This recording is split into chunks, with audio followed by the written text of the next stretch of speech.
Olá pessoal, sejam todos muito bem-vindos a mais um vídeo do nosso canal. Na nossa videoaula de hoje, nós vamos continuar estudando as estruturas de controle de fluxo. Sendo mais específico, nós vamos dar início ao nosso estudo das estruturas ou laços de repetição, começando então pelo enquanto. Em certos algoritmos, nós percebemos que a execução de determinados trechos se faz necessária algumas vezes. Nós vimos isso quando estávamos fazendo o cômputo da média aritmética entre alguns valores. Então, as solicitações e leituras dos n valores que vão vir a compor a média eram feitas n vezes. Um outro exemplo da necessidade de executar um trecho mais de uma vez é se porventura nós tivéssemos a intenção de calcularmos as médias aritméticas dos alunos de uma determinada turma. A quantidade de vezes que eu vou fazer a solicitação dos valores e o cômputo da média vai corresponder à quantidade de alunos que eu tenho na turma. O fato é que situações como essas fomentaram a criação das estruturas de repetição, as quais nós vamos estudar a seguir. Como foi mencionado anteriormente, vamos dar início ao nosso estudo pela estrutura de controle de fluxo que corresponde ao laço de repetição denominada enquanto. Vamos começar analisando a sintaxe do enquanto. As reticências ali representam um trecho de um algoritmo qualquer. Em um dado momento eu vou chegar então na sequência de instruções que eu devo executar n vezes. Então, vou ter lá minha palavra reservada enquanto, entre parênteses, uma expressão lógica que vai controlar as repetições que vão ser feitas do trecho de código que virá a seguir. Depois dos parênteses com a expressão lógica, eu tenho a palavra reservada faça, ou melhor dizendo faca, né? Já que eu não posso utilizar em identificadores o C cedilha. E aí, entre a palavra reservada faca e a palavra reservada fim enquanto, eu vou ter uma sequência de comandos. Então, só para ficar claro, quando eu chegar na palavra reservada enquanto, eu vou avaliar a expressão lógica que se encontra entre parênteses. Se a avaliação desta for verdadeira, eu vou executar a sequência de comandos que se encontra entre a palavra reservada faca e fim enquanto. Quando eu chegar ao fim enquanto, eu volto para avaliar novamente a expressão lógica. Se esta continuar sendo avaliada como verdadeira, eu executo novamente a sequência de comandos e volto e vou ficar iterando aqui no meu enquanto o resultado da avaliação da expressão lógica for verdadeiro. Tá certo? Se porventura eu chego no enquanto e na primeira avaliação da expressão lógica esta já é falsa, eu não executo em nenhum momento a sequência de comandos contida dentro do meu laço de repetição, pois o teste é no início. Tá bom, pessoal? E eu tenho então as reticências aqui só para representar a sequência do meu algoritmo após esse meu laço de repetição. Para ficar ainda mais clara a compreensão, vamos a um exemplo da utilização do nosso enquanto.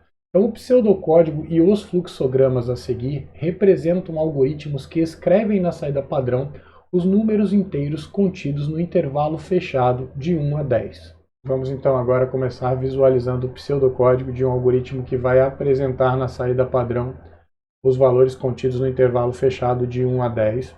Começa pela palavra reservada algoritmo, constante caractere que dá nome ao mesmo, neste caso, exemplo 1, laço enquanto, palavra reservada var, que dá início à seção de declaração de variáveis, vou fazer uso de apenas uma variável do tipo primitivo inteiro com identificador valor, palavra reservada início, que dá fim à seção de declaração de variáveis e início à seção de comandos.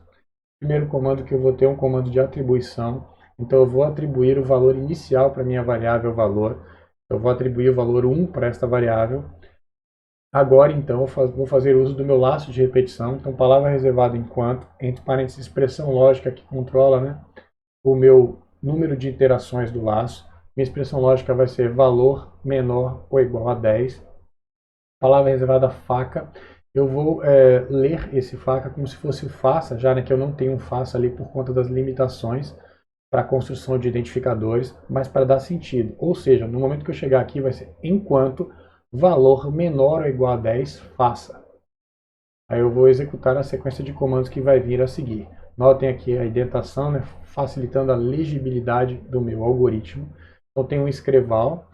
E o que eu vou apresentar na saída padrão? O conteúdo da variável valor. Como é um escreval, após apresentar o conteúdo da variável valor, eu vou mudar de linha. E aí eu tenho agora uma outra atribuição para atualizar o conteúdo da variável valor. Então lembrando que se eu estou executando essa sequência de comandos é porque a avaliação dessa expressão lógica foi verdadeira. Então o conteúdo da variável é menor ou igual a 10. Eu preciso, dentro das minhas instruções que estão contidas no laço, incrementar ou atualizar, melhor dizendo, o valor da variável que está aqui para evitar que eu entre no que a gente chama de loop infinito. Então eu execute um laço de repetição infinitamente. Eu preciso garantir que dentro do meu laço eu vou ter atualização de uma ou mais das variáveis que estão contidas na expressão lógica que controla o número de iterações do laço. Tá? Chamo atenção para esse detalhe, pois considerando a minha experiência no ensino, né, de programação, eu sei que este é um erro muito comum, né, aos alunos que estão adquirindo inicialmente este conhecimento, tá bom? Então o fato é que eu tenho agora a minha palavra reservada fim enquanto, delimitando então a sequência de comandos que estará dentro desse meu laço de repetição enquanto. Então vamos analisar. Interpretando aqui mentalmente o meu algoritmo, primeiro eu reservo uma área de memória, né, capaz de armazenar um valor do tipo primitivo inteiro, atribuo essa área de memória o identificador valor. Começo, então, minha primeira instrução é atribuir para essa área de memória o valor 1. Aí, enquanto o valor contido na variável for menor ou igual a 10, eu faço.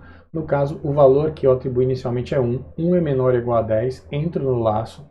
Aí vou apresentar o valor 1 e mudar de linha, né, que está na tela. Daí eu vou atualizar agora o valor da variável, então consulto o meu valor que é 1, incremento em unidade, passa a ser 2 e eu atualizo o valor da variável valor. Volto. 2 é menor ou igual a 10, verdadeiro. Entro novamente, apresento 2, né, consulto o valor que é 2, incremento 1, que vai ser o 3, atualizo o valor da variável para 3, volto. 3 menor ou igual a 10, é verdadeiro, entro, apresento 3, daí o meu 3 é incrementado de uma unidade, vira o 4 o valor da variável, 4 é menor ou igual a 10, entro, apresento 4, atualizo o valor da variável para 5, e aí volto novamente, apresento 5 e fico iterando aqui, até que a última vez que vai ser verdadeira quando eu tenho o valor 10, então 10 é menor ou igual a 10, entro, apresento 10, que é o último valor do meu intervalo fechado, que deve ser apresentado. Agora eu vou atualizar, né, o valor da variável, vou consultar o meu 10, incrementar a unidade, vai passar a ser 11, aí eu volto. 11 é menor ou igual a 10? Não, o resultado da avaliação da expressão lógica é falso. Eu saio do enquanto. E aí tem o meu fim algoritmo. Tá certo, pessoal? Vamos então para o nosso primeiro fluxograma. Eu vou apresentar mais de um fluxograma. Como de costume, símbolo corresponde ao terminador, palavra reservada a início. Agora o símbolo que representa a seção de declaração de variáveis, no caso vou ter apenas uma única variável do tipo primitivo inteiro com identificador valor, seta para indicar o fluxo.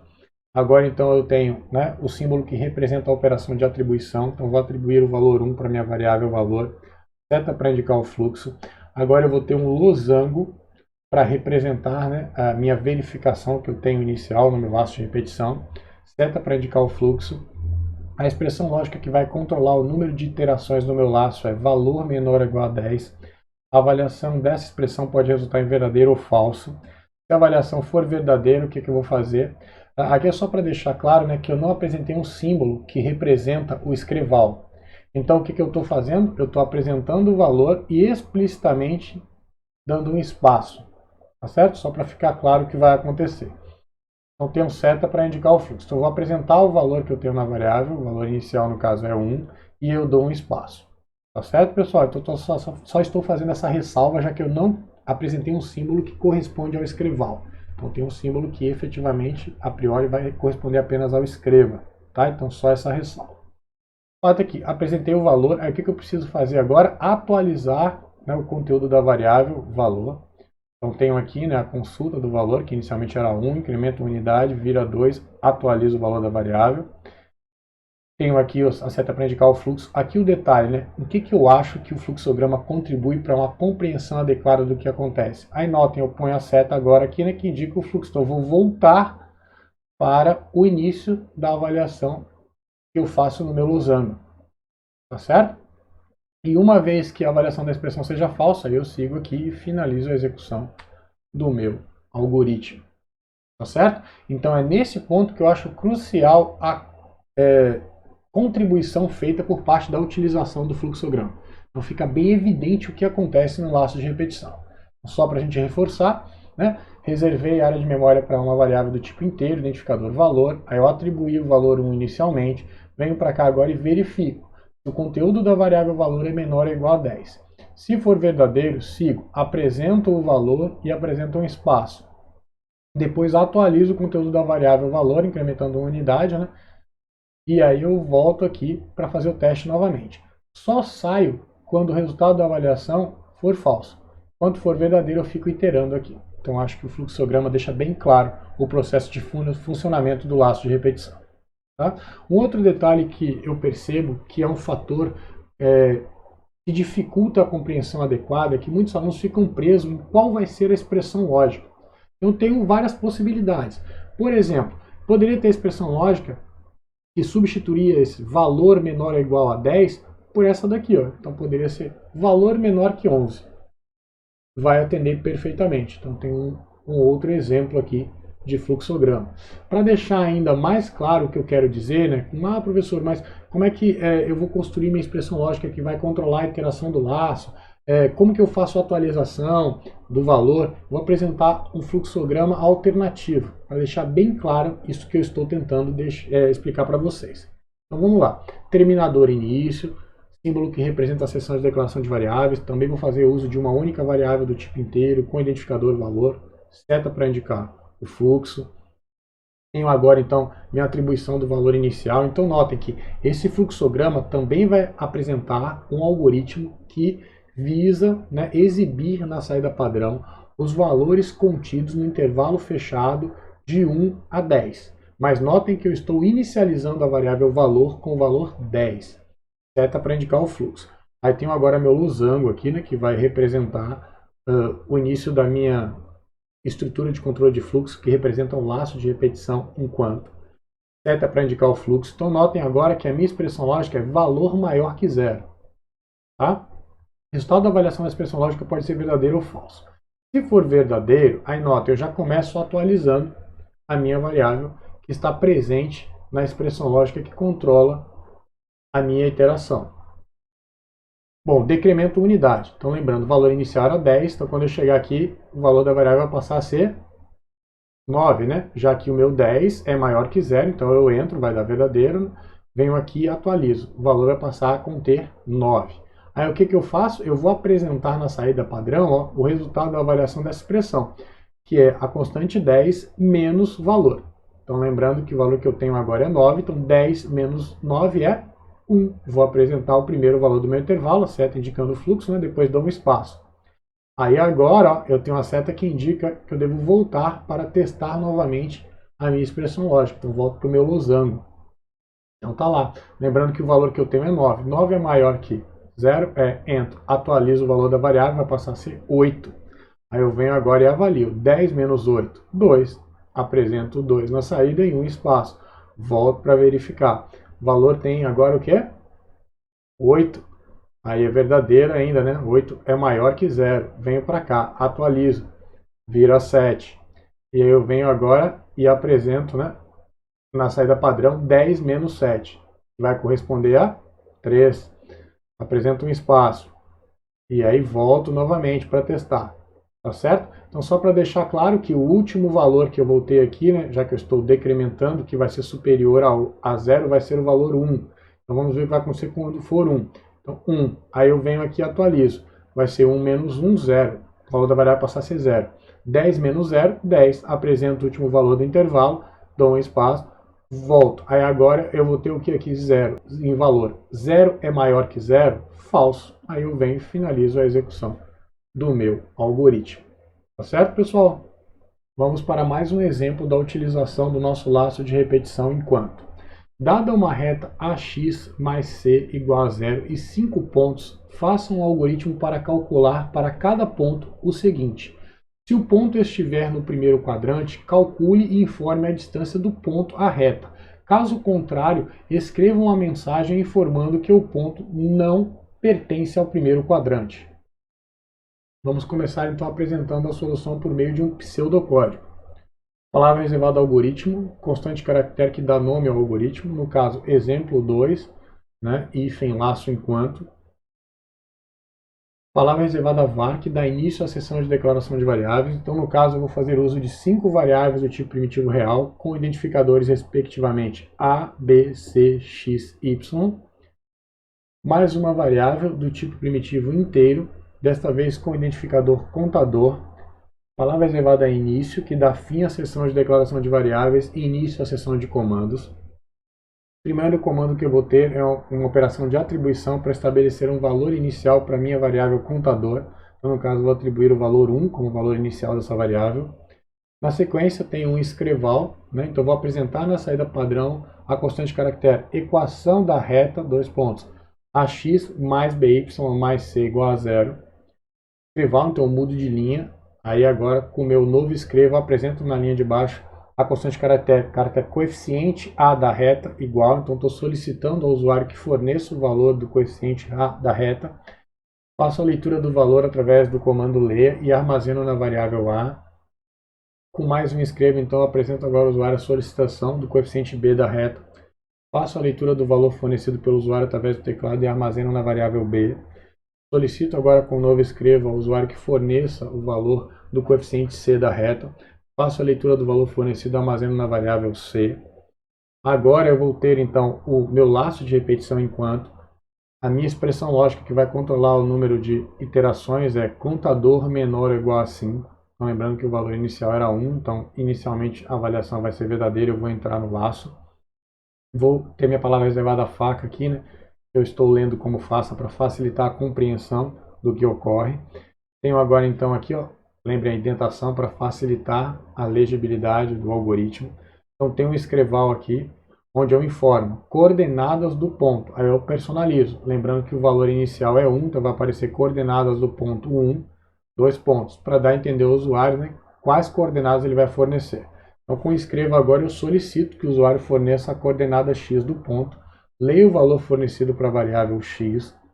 Na sequência tenho mais um escrevo que solicita agora ao usuário o valor, né, da coordenada y do ponto, faço a leitura do valor fornecido pelo usuário através do teclado e armazeno na variável x. De posse então dos valores de x e y, aí eu vou ter agora uma instrução condicional. Então notem que eu estou com uma instrução condicional dentro de um laço de repetição enquanto. Aí eu tenho aqui a minha expressão lógica que vai controlar, né? Então, se o valor de x for maior ou igual a zero e o valor de y maior ou igual a zero, ou seja, se o ponto pertencer ao primeiro quadrante, o que eu vou fazer? Apresento na saída padrão a constante caractere a distância do ponto, aí personalizo, ali digo, né, contador do primeiro ponto, segundo ponto, a reta é, e agora eu apresento o valor obtido através do cálculo da distância de um ponto à reta. Então, lembrando que é uma equação que vocês, né, já devem conhecer, caso não, podem buscar, né, na internet através de um motor de busca, mas o fato é que eu estou fazendo aqui, estou utilizando, né, o coeficiente A, multiplicando pelo que eu tenho no valor de x que foi fornecido, e aí somando ao que eu tenho como resultado, né, da consulta do valor da variável b, multiplicado pelo valor que eu tenho em y mais c, isso eu vou elevar ao quadrado, e aí eu vou tirar a raiz quadrada, e vou dividir pelo que eu tenho aqui como resultado da raiz quadrada de a ao quadrado mais b ao quadrado. Tá certo, pessoal? Então eu vou apresentar o valor que vai representar a distância do ponto à reta. Só vou fazer isso se eu entrei no se, ou seja, se o ponto pertence ao primeiro quadrante, como nós tínhamos especificado lá no enunciado. Eu só quero chamar a atenção aqui para o fato de que para o visual eu não preciso dos parênteses externos, tá? Mas há necessidade dos parênteses internos para a sintaxe adequada. Lembrando que vocês devem periodicamente testarem não só os exemplos que eu apresento aqui, como também as soluções que vocês geram em pseudocódigo fazendo uso do Visual, para poderem, né, se apropriar melhor dessas questões relacionadas à sintaxe. Agora então eu tenho o meu sinal, porque se porventura o ponto não pertencer ao primeiro quadrante, ou seja, a avaliação dessa expressão lógica resultar em falso, eu apresento então na saída padrão a constante caractere. O ponto não está no primeiro quadrante. Em si, né, para finalizar a minha instrução condicional composta, eu tenho agora então a atualização da minha variável presente na expressão lógica que controla o número de iterações do meu laço de repetição. Então, lembrando que eu vou executar o que eu tenho aqui no meu enquanto enquanto o contador for menor ou igual a 5, né? Logo, então, eu tenho que incrementar esse contador para que em algum momento ele deixe de ser menor ou igual a 5. Então, eu incremento em uma unidade e atualizo o valor da variável. Agora eu tenho o meu fim enquanto. Tá certo? Então, o que vai acontecer? Eu vou receber os coeficientes da reta inicialmente, né? Depois, verifico, né? O valor inicial era 1, enquanto contador menor ou igual a 5 faça. E lembrando que a última instrução é atualizar, né, o contador, incrementando em unidade. Então eu vou iterar efetivamente 5 vezes, né, nesse laço, vou executar 5 vezes esse conjunto de instruções, que nada mais é do que, né, a solicitação das coordenadas do ponto, representado por contador, a verificação de se essas coordenadas estão no primeiro quadrante, se o ponto pertence ao primeiro quadrante. Se for o caso, eu faço o cômputo da distância, né, do ponto que eu estou tendo a minha reta, apresento nessa distância na saída padrão. Se não for o caso, se o ponto não pertencer ao primeiro quadrante, eu apresento a mensagem informando isso. Então, quando eu sair, né, do meu enquanto, ou seja, quando o valor de contador for igual a 6, porque é o primeiro valor que não é menor ou igual a 5, eu saio e aí tenho o meu fim algoritmo. Vamos ver agora o fluxograma, que vai representar o algoritmo que nós acabamos de ver expresso através de um pseudocódigo. Como de costume, começo com o meu terminador, com palavra reservada início dentro. Agora tem o símbolo que representa a seção de declaração de variáveis. No caso, como nós vimos no algoritmo anterior, que é o mesmo que eu vou apresentar aqui, vou fazer uso de 6 variáveis, 5 do tipo primitivo real, com identificadores respectivamente A, B, C, X e Y, e uma variável do tipo primitivo inteiro, com identificador contador. Agora, então, eu vou ter minha operação de atribuição, então vou estabelecer o valor 1 como valor inicial para a variável contador. Na sequência, eu vou apresentar na saída padrão, né, a constante caractere equação da reta, a x mais by mais c igual a zero, dando a entender ao usuário, né, que eu estou trabalhando com a reta no plano cartesiano, né, x, y. Agora, então, eu apresento a mensagem para o usuário solicitando que o mesmo forneça o valor do coeficiente a da reta. Faço a leitura desse valor e armazeno na variável a. Agora solicito ao usuário que forneça o valor do coeficiente b da reta, leio o valor e armazeno na variável b. Solicito ao usuário que forneça o valor do coeficiente c da reta, leio esse valor e armazeno na variável c. De posse, então, agora dos coeficientes da reta, eu vou ter agora o meu losango, que vai representar o início do meu laço de repetição enquanto. Então, tenho a expressão lógica ali, contador menor ou igual a 5, que vai controlar o número de iterações do laço. A avaliação dessa expressão lógica pode resultar em verdadeiro. Se for o caso, eu apresento ao usuário agora a mensagem, né, que vai corresponder a coordenadas do ponto, e eu consulto o valor da variável contador. Inicialmente, né, eu vou ter o valor 1 sendo atribuído, então 1 vai ser menor ou igual a 5, eu vou ter a avaliação resultando em verdadeiro. Eu vou apresentar a mensagem coordenadas do ponto 1 para o usuário, e agora solicito que ele forneça a coordenada x do ponto, leio e armazeno o valor fornecido pelo usuário através da entrada padrão do teclado na variável x. Solicito agora o usuário através de uma mensagem na saída padrão no monitor, a coordenada y do ponto, leio o valor fornecido e armazeno na variável y. De posse dos valores de x e y, eu posso agora determinar se o ponto pertence ao primeiro quadrante. Então tem um losango agora que representa a minha instrução condicional. A expressão lógica que vai verificar, né, se eu devo executar ou não o que eu tenho, né, dentro da minha instrução condicional vai ser x maior ou igual a zero e y maior ou igual a zero. Se o resultado da avaliação for verdadeiro, ou seja, o ponto pertence ao primeiro quadrante, aí eu vou agora apresentar na saída padrão a mensagem. A distância do ponto, aí eu personalizo com o valor da variável contador, né, a mensagem, a reta é. Aí eu faço agora o cômputo da distância de ponto a reta, usando a equação que nós vimos no algoritmo anterior, expresso por um pseudocódigo. O fato é que após apresentar esse valor, aí eu tenho agora a atualização da minha variável contador, que está presente na estrutura, né, que eu tenho aqui de controle de fluxo, ou seja, no meu losango, que representa o início do meu laço de repetição enquanto. Então atualizo o valor de contador para que em algum momento, né, esse valor deixe de ser menor ou igual a 5. Tá? Tem uma seta aqui que indica o fluxo. Né? Então determinando aqui, ó, o meu ciclo de execução do meu laço de repetição enquanto, que tem início aqui nesse losango. Fato é que, se porventura o meu ponto não pertencer ao primeiro quadrante, o resultado da avaliação da expressão lógica deste losango aqui, que representa uma instrução condicional composta, for falso, aí o que eu vou fazer? Eu vou informar na saída padrão que o ponto não está no primeiro quadrante. E aí eu tenho a seta que vai indicar o fluxo para a atualização do valor da variável. E aí, por fim, né, volto aqui para o meu losango e volto a verificar se a minha expressão lógica contador menor ou igual a 5 continua sendo verdadeiro. Se porventura eu já iterei 5 vezes, aí eu tenho agora o valor 6 em contador, este não é menor ou igual a 5, aí o resultado da avaliação vai ser falso, aí eu vou ter o meu terminador aqui com palavra reservada fim e vou dar fim à execução do meu algoritmo. Eu acredito que fluxograma é extremamente positivo, né, no processo de compreensão do que ocorre nos laços de repetição. Eu espero que tenha ficado claro para vocês aqui. Nossa videoaula de hoje termina por aqui. Eu espero que vocês tenham gostado. A gente se vê na próxima, pessoal. Valeu!